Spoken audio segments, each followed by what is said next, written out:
First year as head coach at Wisconsin, what's been the biggest adjustment from your time at Utah State? From a football standpoint, it'd be definitely the intensity of the recruiting. You know, recruiting is always year-round, but it's like January and February, if you will, at Utah State. It's like that every day at Wisconsin and throughout the Big Ten. So that's the biggest adjustment football-wise. Outside of football, you know, not a lot. It's been awesome because of Coach Alvarez and his staff, and quite frankly, the fans and the people of Wisconsin and Madison have made it very easy for myself and the rest of the assistants. What were your priorities when you got on campus? Were there certain things that you knew, as soon as I get there, this is what I want to do? Yeah, I wanted to meet with every kid, and that was important. They've been through a lot of transition, and then it's part of college football. But these kids have been through what I believe is an abnormal amount of coordinators, and not really at the head coaching position, obviously, but at some coordinators, position coaches. So I wanted to sit down with them, talk to them, get their feelings, let them get to know who they are, and then secondly, hire as good a quality staff as I possibly can. That was definitely one or two. Every coach, when they come in, brings a new system and ideas about schemes and different things they want to do. What were the things that you told your team when you came in that were going to change? You know, I don't know how it was. I haven't looked into that, so I never think change is the right word when you talk about. What we emphasized in the first team meeting was quite simply is trust. We want to talk about trust. Trust is earned. Trust takes time, but we established who we were, what we were about.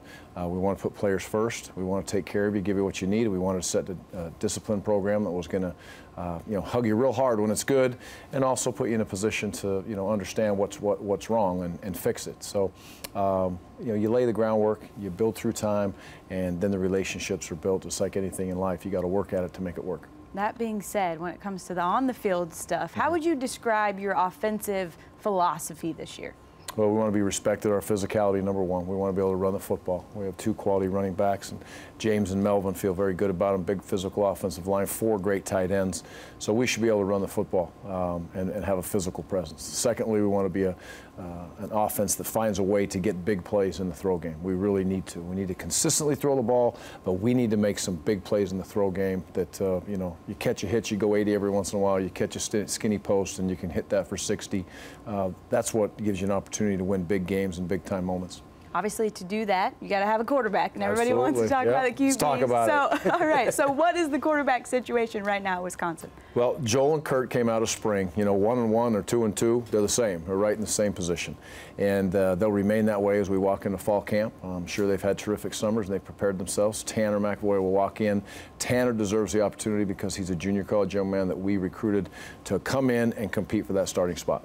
Those are a little technical when you start talking about 3 reps with the 1s and the 2s, how they get dispersed. The key for those kids as we walk into camp is to make sure that, you know, they're making their reps count. They're not walking out there and counting their reps early, and then we will get it down to 2, and I think it'll all filter its way out in the end. Do you have a day that you have to decide by in your own mind? No. The 3rd Monday of camp is big, just because that's a second scrimmage. That's obviously a big-time moment. But I think when we can sit back, and I can sit back as a head coach, and Coach Ludwig as a coordinator can sit back. He's also the quarterback's coach, and then really the rest of the team. They're going to look and they're going to say, he's got 10 sets of eyes on him. You know, are they looking at him and saying, all right, you're our guy, let's go get this thing done. Then we'll make that decision. But there is no, it's going to be this day, this time. Well, we'll be keeping an eye on it. Coach, we appreciate your time. Good luck in your first year. Thanks for stopping by.